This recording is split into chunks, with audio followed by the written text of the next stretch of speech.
पंजाब में इस साल मॉनसून ने 37 साल बाद सबसे भीषण बाढ़ ला दी है, जिसने राज्य के कई हिस्सों में तबाही मचा दी है। हिमाचल प्रदेश और जम्मू कश्मीर में हुई भारी बारिश के कारण सतलुज, ब्यास और रावी नदियां उफान पर हैं, जिससे पंजाब के 1000 से अधिक गांव जलमग्न हो गए हैं।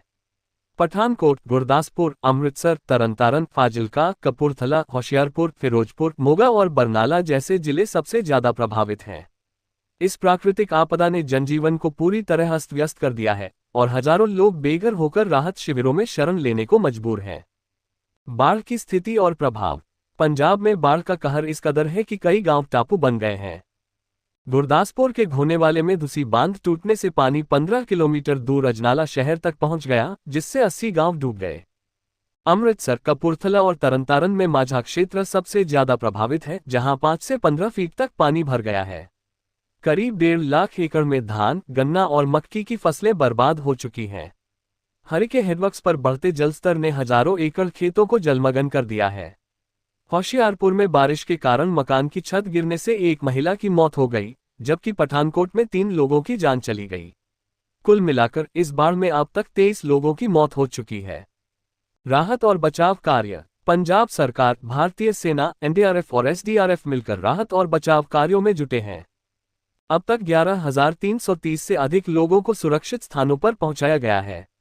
सेना की एविएशन इकाइयों ने चीता, MI-17 और चिनूक हेलीकॉप्टरों के जरिए 943 लोगों को बचाया, जिनमें 50 अनाथ बच्चे, 56 बीएसएफ जवान और 21 सीआरपीएफ जवान शामिल हैं।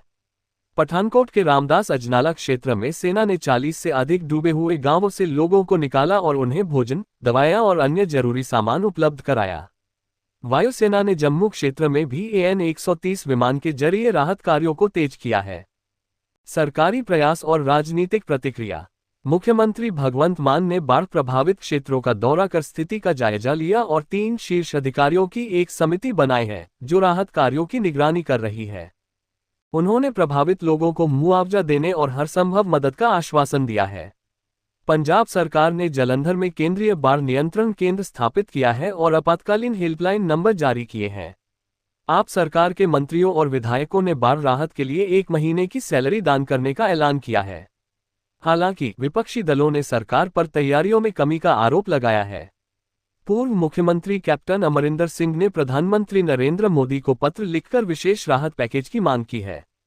नदियों और बांधों की स्थिति। पोंग और रणजीत सागर बांधों का जलस्तर अपनी अधिकतम सीमा को पार कर चुका है, जबकि भाखड़ा बांध में पानी केवल 9 फीट कम है। बांधों से पानी छोड़े जाने के कारण स्थिति और गंभीर हो गई है। पड़ोसी राज्यों हिमाचल प्रदेश और जम्मू कश्मीर में भारी बारिश ने पंजाब की नदियों में जलस्तर को और बढ़ा दिया है। मौसम विभाग ने अगले कुछ दिनों तक बारिश की चेतावनी दी है, जिससे राहत कार्यों में और चुनौतियां आ रही हैं। सामाजिक और भावनात्मक प्रभाव। बाढ़ ने न केवल संपत्ति और फसलों को नुकसान पहुंचाया, बल्कि लोगों के मन में डर और अनिश्चितता पैदा कर दी है। सचखंड श्री दरबार साहिब के हेड ग्रंथी ज्ञानी रघबीर सिंह बाढ़ के हालात देखकर भावुक हो गए। सोशल मीडिया पर #PrayForPunjab ट्रेंड कर रहा है और प्रवासी भारतीयों ने भी मदद का हाथ बढ़ाया है। निष्कर्ष। पंजाब में ये बाढ़ 1988 के बाद सबसे भीषण मानी जा रही है।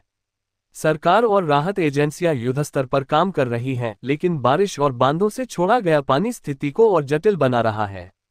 प्रभावित लोगों को तत्काल राहत और पुनर्वास की जरूरत है, ताकि वे इस संकट से उबर सकें।